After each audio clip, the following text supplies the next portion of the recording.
दोस्तों नमस्कार, मेरा नाम है मनीष कुमार सिंह और आप देख रहे हैं 4PM महाराष्ट्र और आपका बहुत-बहुत स्वागत करता हूं दोस्तों। दोस्तों महाराष्ट्र की सियासत से कुछ ऐसी खबरें होती हैं जिसको देखने और सुनने के बाद भी आप नजरअंदाज नहीं कर सकते और इसी में से कुछ खबरें हैं जो इन दिनों शरद पवार और अजीत पवार से संबंधित आ रही हैं। आपको बता दें कि मुंबई में आज एक सहकारी बैंक के कार्यक्रम में एक बार फिर से शरद पवार और अजीत पवार दोनों एक ही मंच पर साथ बैठे हुए दिखाई दिए। और इस बार सिर्फ यही दोनों नहीं बल्कि महाराष्ट्र के सीएम देवेंद्र फडणवीस भी मौजूद थे। और आपको लगातार हम पिछले कुछ दिनों से ये खबर दे रहे हैं कि दोनों अजीत पवार की एनसीपी और शरद पवार की एनसीपी, ये दोनों ही एनसीपी इन दिनों काफी करीब आती हुई दिखाई दे रही है। अब आपको बता दें कि जब अजीत पवार और शरद पवार से पूछा गया कि आजकल आप लोगों की नजदीकियों के बारे में बड़ी चर्चाएं चल रही हैं, तो कहा गया कि हम जो महाराष्ट्र के मुद्दे हैं, जो विकास है, उसको कैसे किया जाए, इन तमाम टॉपिक्स पर हमारी बातचीत होती रहती है।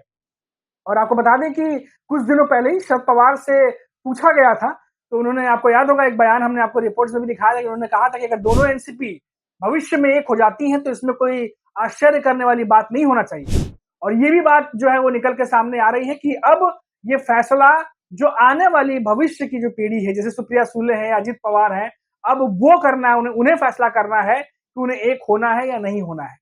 तो बड़ा बड़ा जो चीज है, बड़ी खबरें जो है वो निकल के सामने आ रही है, क्योंकि पिछले कुछ दिनों से आप देखिए लगातार शरद पवार अजीत पवार कोई एक कार्यक्रम नहीं बल्कि कई बार ऐसे कार्यक्रमों में एक साथ नजर आ चुके हैं। और इस बार तो दोनों नेताओं के साथ में कई अन्य बड़े नेता भी नजर आए। अब देखिए, इसके अलावा अगर हम बात करें तो आपको हम एक अजीत पवार के एनसीपी के ही एक बड़े नेता हैं प्रफुल्ल पटेल, उनका भी एक बयान आया है। उनका जो बयान है वो भी आपको बताऊंगा उन्होंने क्या कहा है, लेकिन उससे पहले देखिए आप कि जो खबर है उसके मुताबिक जो शरद पवार की एनसीपी है और जो अजीत पवार की एनसीपी, इन दोनों ही गुटों के बीच में एक बड़ा तबका ऐसा है जो ये चाहता है कि दोनों एनसीपी एक हो जाएं और इससे जो है एनसीपी की ताकत बढ़ेगी। यानी जो सत्ता में बैठे एनसीपी है उनके साथ में वो एनसीपी जुड़ जाएगी जिनके पास 8 सांसद हैं और बाकी के जो अन्य विधायक जो जिन्होंने जीता। तो इसीलिए कई सारी ऐसी चीजें हैं, रणनीति जो है वो बन रही है, लेकिन अभी इस पर कितना अमल होगा, कितना कारगर होगा, ये तो आने वाला वक्त ही बताएगा। लेकिन इसके बाद जो प्रफुल्ल पटेल है वो हालांकि इस प्रोग्राम में वो मौजूद नहीं थे, वो किसी अन्य प्रोग्राम में थे, लेकिन उन्होंने भी जो ये इन दिनों जो नजदीकियां हैं शरद पवार अजीत पवार को लेकर के, उस पर बयान दिया है। प्रफुल्ल पटेल जो है उन्होंने कहा कि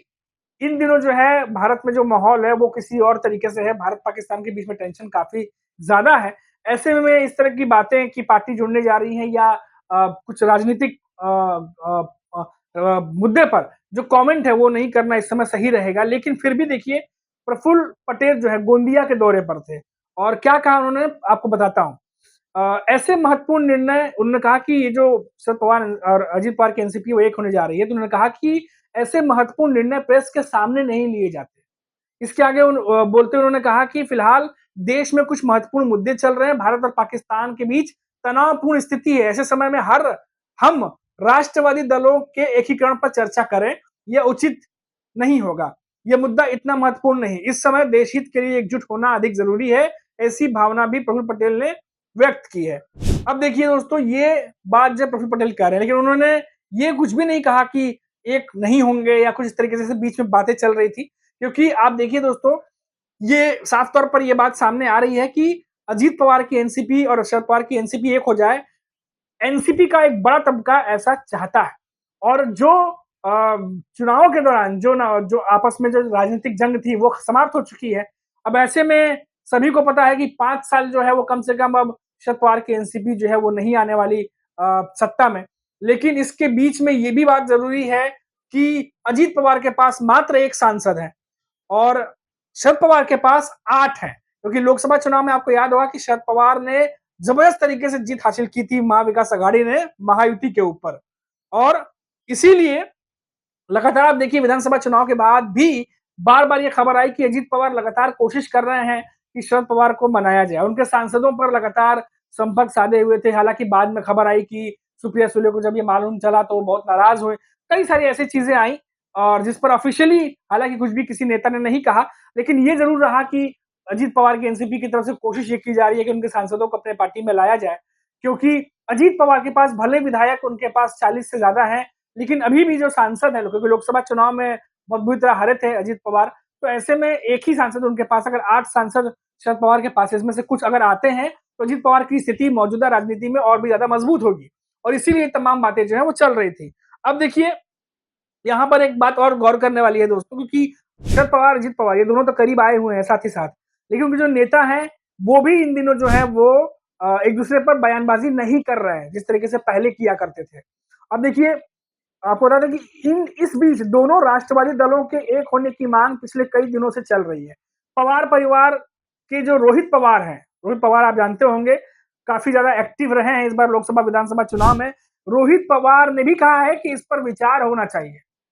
वहीं सांसद सुप्रिया सुले भी इस एकीकरण को लेकर सकारात्मक नजर आ रही है। ये तमाम रिपोर्ट जो है वो आ रही है दोस्तों, यानी शरद पवार की एनसीपी में भी जो बड़े नेता हैं, दिग्गज नेता हैं, वो सकारात्मक रवैया अपनाए हुए हैं, और इसीलिए कहा जा रहा है कि आने वाले समय में इसमें कोई ताज्जुब की बात नहीं होगी जो शरद पवार कह रहे हैं कि अगर दोनों एनसीपी एक हो जाए। लेकिन फिर ऐसे में सवाल खड़ा होता है कि महाविकास अघाड़ी का क्या होगा, इंडिया गठबंधन का क्या होगा, क्योंकि कई नेता एनसीपी के ये कहते रहे हैं कि इंडिया गठबंधन उस तरीके से एक्टिव महाराष्ट्र में नहीं है, लेकिन क्योंकि उद्धव ठाकरे हैं, कांग्रेस है जो कि तैयारी कर रहे हैं अब स्थानीय निकाय चुनाव को लेकर के, बीएमसी चुनाव है, इन तमाम चुनावों को लेकर के, तो ऐसे में बड़ी दुविधा वाली स्थिति भी बनी हुई है कि क्या निकाय चुनाव, बीएमसी चुनाव से पहले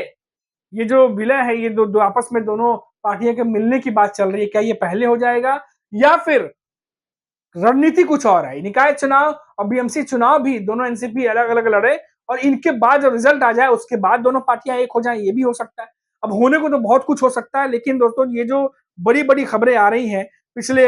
1.5 महीने से, जिस तरीके से अजीत पवार, शरद पवार साथी नजर आते हैं, सवाल पूछने पर दोनों अब एक दूसरे पर निशाना भी नहीं साधते, पहले भी उस तरह से नहीं साधते थे, लेकिन जो नेता है वो चुनावी घमासान चल रही थी बीच में, लेकिन अब वो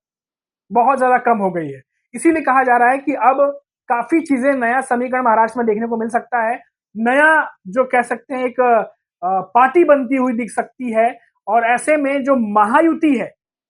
और जो महाविकास अघाड़ी है, इन दोनों के बीच समीकरण बदलने जा रहे हैं। अगर दोनों एनसीपी एक होती है तो सिर्फ महाविकास अघाड़ी नहीं बल्कि महायुति के भीतर के भी समीकरण बड़े लेवल पर बदलेंगे, क्योंकि सभी को पता है कि एकनाथ शिंदे की शिवसेना और अजीत पवार की एनसीपी में बिल्कुल नहीं बन रही इन दिनों। लगातार आप देख रहे होंगे कि एकनाथ शिंदे की शिवसेना के नेता लगातार अजीत पवार को लेकर कंप्लेन कर रहे हैं, उनकी वित्तीय जो विभाग है उसको लेकर कि हमारी फाइलें होल्ड पे डाल दी जाती हैं, लेट की जाती हैं, ये तमाम बातें चल रही हैं। तो ऐसे में पहले से ही महायुति के भीतर खटपट है, और ऐसे में अगर ऐसी कोई खबर आती है तो जाहिर तौर पर ये खटपट और भी ज्यादा बढ़ने की उम्मीद है। कारण बहुत सारे हैं, बहुत सारे कारण हैं, अभी उस पर ज्यादा बात नहीं कर सकते, लेकिन क्योंकि जो पहले से महायुति है, अगर उसमें कोई और भी पार्टी, एक पार्टी की जो है ताकत बढ़ती है तो इससे दूसरी पार्टियों को जो है काफी ज्यादा नुकसान होता है, उनका कद जो है वो प्रभावित होता है, और कई सारी चीजें, तब्दीलियां जो है सियासत में फिर आने लगती हैं। तो ऐसे कई सारी चीजें हैं जो आने वाले समय में होते हुए देख सकती है, लेकिन सबका जो